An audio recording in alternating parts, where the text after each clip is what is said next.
Yesterday, I got to thinking about that painting and the small child that painted it.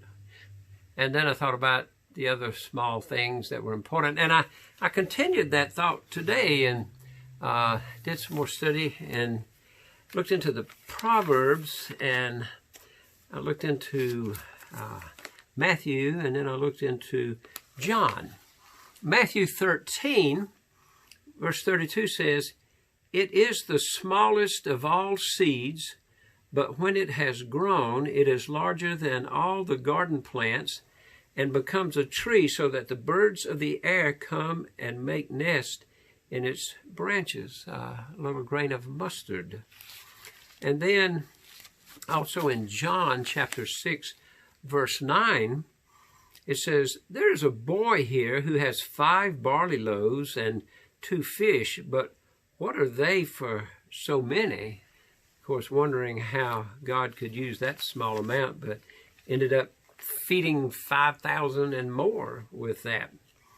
And then I got to think about our acts of kindness as those small seeds. In Proverbs 11:17 says, "A man who is kind benefits himself." As I got to thinking about that, I got to thinking about my father. My father was an excellent man, and he was a hardworking man, and he worked in a cabinet shop. He built houses most of his lives until the end of his life. He set up a cabinet business, and then finally had to go on disability because of arthritis and other health challenges. As I began to look at him, I realized that he taught me many, many lessons in that time of working together. Later on in life, he began to age rapidly. In this picture here, he's about somewhere around 58 to 60. He was disabled at 58, and then he died at 68. And so I saw in him a man whose life was not great length, but had so much wisdom and taught me so many things.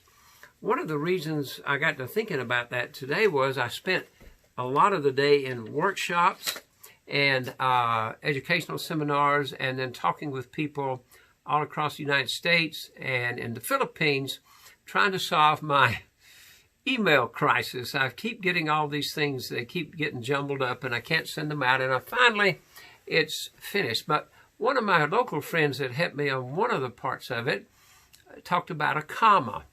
And in these email addresses, if it had, out of 500 emails or whatever it might be, if it had one comma in there, the transition would get kicked out.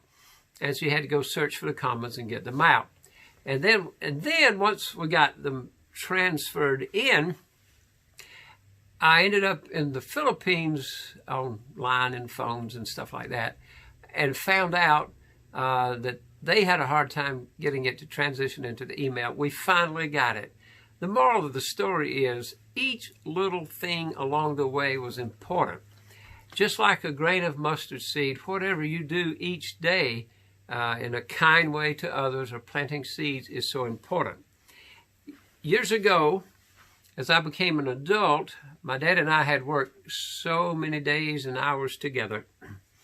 And then when I became an adult, I wrote this tribute to him while he was still living. And the reason I'm sharing that today is I want you to be thinking about what is it that you need to be doing today, whether it's a tribute or whatever it might be, something that you feel like you need to do for someone or somehow that perhaps you've been waiting, haven't quite done it yet, and you don't want to wait till it's too late. This was entitled, "Down in the Shop." His back, being so big and sun-baked brown, stands out vividly in my mind. He was strong, hard as a rock. Yet the white stripes under his overall straps revealed a trace of softness that was mirrored in his personality, always trying to appear strong and rough, but never being able to fully cover up the soft heart and tender nature. He worked hard. When he would leave so early and arrive home so late, how could a young son realize it was done for him? How could a boy so young, feeling the sorrow of missing a dad at a ball game, know the sorrow Dad felt having to miss the game in order to provide? He worked hard, silhouetted by the setting sun as he stood atop the recently completed roof of a church, or laced with cobwebs as he slid beneath the house to fix a pipe. He worked hard. He always helped. There was nothing he couldn't build, and there was no one who could build it better or faster, or it seemed to me. A lot of people must have agreed, for they all had their unique problems that needed the skills of RC. That's what everyone called him. But he was just plain Daddy to me. Even after a hard day's work, he always helped, moving a family to a new home with his truck, or fixing the screened door that bothered only the widow who battled the flies. He always helped. What a great team. It was a great honor to be able to work with him and to learn from him, like when he let me hold the boards for him to run the saw blade precisely down the straight line, or like when he let me cut the board and placed his big hand around mine and said as he guided the saw, "Don't fight it. Let the teeth glide back and forth across the wood." With the passing of time, the skills that were his gradually became mine. We knew each other's next move. What a team. Working in harmony, turning out a set of cabinets, cleaning up after a job well done, all the tools in just the right place, and at a moment's notice the entire shop could again be filled with the sounds of ripping and hammering. What a team. We both saw what could be turned out as a team. We both seemed caught in the tension of wanting the team to continue, yet we both seemed to know that it could not. I could tell that he understood when I followed my own calling. Words were not necessary. He adjusted well. He always did. That was most obvious when he lost 2 fingers from his right hand. With determination, he learned again to saw and hammer with skill. He took what life had to offer and adjusted to it. He adjusted well. Now when I visit him, we sometimes go back down to the shop.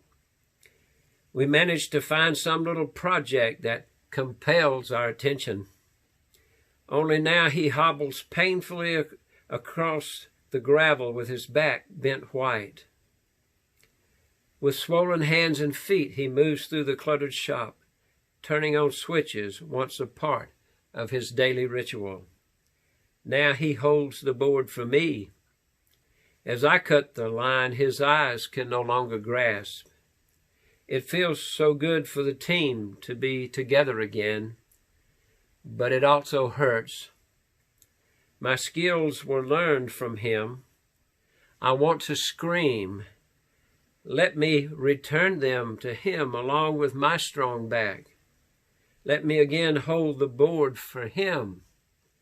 But we both know that is impossible. But even now he is adjusting well, learning to rest and live with it. Maybe there will be other chances for me to go down to the shop with him, and maybe I can learn more than his skills, even this lesson about life. He faced a lot. He didn't have to face the coronavirus, but we are. May we learn that skill today, that skill that I learned from my father of adjusting well, of taking what life has to offer, learning to deal with it, and making the most of it. May we also learn from these wonderful scriptures how the kind deed that you do today to someone will reap great benefits And it will actually benefit you as much as them as you do that deed of kindness. I encourage you that no matter how small it is, that you do that one thing today maybe you've been putting off. And then I want you to do something for me. I want you to allow God to bless you. Study these scriptures again in depth on your own. And then I want you to have a great day. I want you to make it a great day, because trust me, this is the only day you have. Go and do it now and benefit forever. God bless you.